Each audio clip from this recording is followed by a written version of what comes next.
युवाओं को 1 करोड़ नौकरी देंगे, महिलाओं को सालाना 1 लाख और 500 रुपए में कर देंगे हम गैस सिलेंडर। यह मैनिफेस्टो है आरजेडी का। मैं आपको बता दूं कि जब आज आरजेडी ने सुबह अपना मैनिफेस्टो जारी किया, तब से बिहार में सियासी भूचाल आ गया है।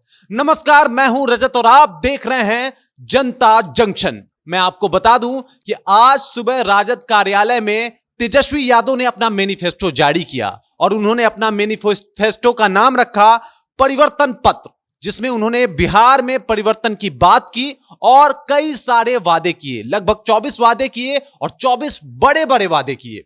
इसके ऊपर वो कहते हैं अपने मैनिफेस्टो में कि वो बिहार को विशेष राज्य का दर्जा दिलाएंगे। इतना ही नहीं, बिहार में 4000 करोड़ का विशेष निवेश भी होगा। उसके बाद कहते हैं कि अगर उनकी सरकार आई तो बिहार में 5 नए एयरपोर्ट भी बनवाए जाएंगे। भागलपुर, पूर्णिया, रक्सौल, मुजफ्फरपुर और गोपालगंज, ये 5 जगह भी उन्होंने चुन लिया और कहा कि यहां पे वो 5 नए एयरपोर्ट भी बनवाएंगे।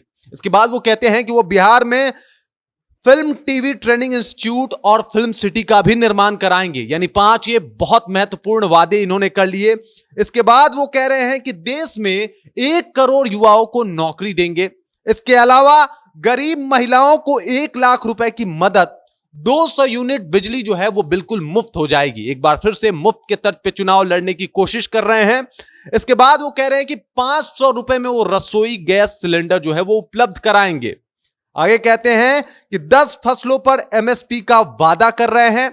पुराने पेंशन स्कीम को चालू करने का वादा कर रहे हैं और कह रहे हैं कि अगर मेरी सरकार आई तो अर्धसैनिक बल को शहीद का दर्जा मिलेगा और इसके साथ ही जो मोदी सरकार अग्निवीर स्कीम लाई थी उसको हम पूर्णतः खत्म कर देंगे।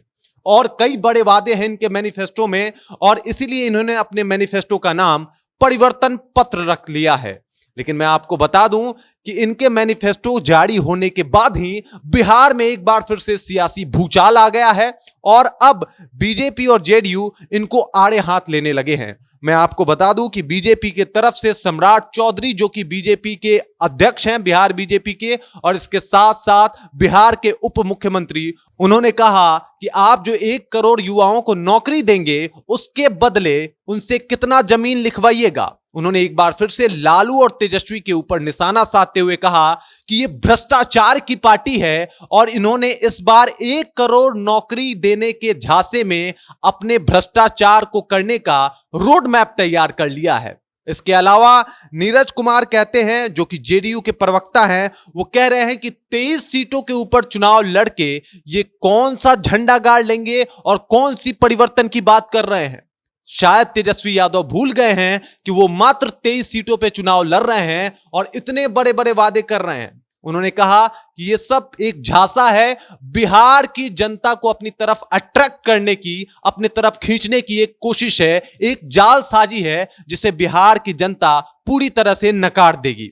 उन्होंने कहा कि इनका दिमाग खराब हो गया है, शायद ये अपनी औकात भूल गए हैं और नीरज ने इनके आईक्यू लेवल पे भी सवाल खड़े कर दिए।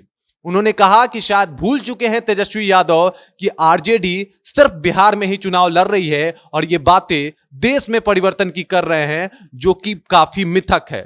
इसके अलावा उन्होंने कहा कि इनकी बातें इस तरीके से भी सार्थक नहीं दिख रही, क्योंकि जब ये अपना मैनिफेस्टो सुना रहे थे तब ना सीपीआईएम यानी लेफ्ट के और ना ही कांग्रेस का कोई नेता उनके आसपास नजर आ रहा था। मैं आपको बता दूं, इसके बाद सरोज सिंह कहते हैं, जो हिंदुस्तानी आवाम मोर्चा के प्रवक्ता हैं और हम के एक नेता हैं, वो कहते हैं कि इस बार मोदी के आंधी में विपक्ष बिल्कुल उड़ सा जाएगा। विपक्ष का कोई वजूद नहीं बचेगा और 40 की 40 सीटें हम जीतने वाले हैं, चाहे तेजस्वी यादव कितना भी वादा कर ले। एक बार फिर से सरोज सिंह भी कहते हैं कि 23 सीटों पे चुनाव लड़ रहे हैं, शायद ये अपनी औकात भूल गए हैं कि इनका औकात सिर्फ बिहार तक ही सीमित है और इतने बड़े बड़े ये वादे कर रहे हैं, जनता को जालसाजी का शिकार बनाने की एक कोशिश कर रहे हैं। बाकी इसके ऊपर आप क्या सोचते हैं? अपना राय जरूर दें, कमेंट सेक्शन में अपनी बातें जरूर बताएं।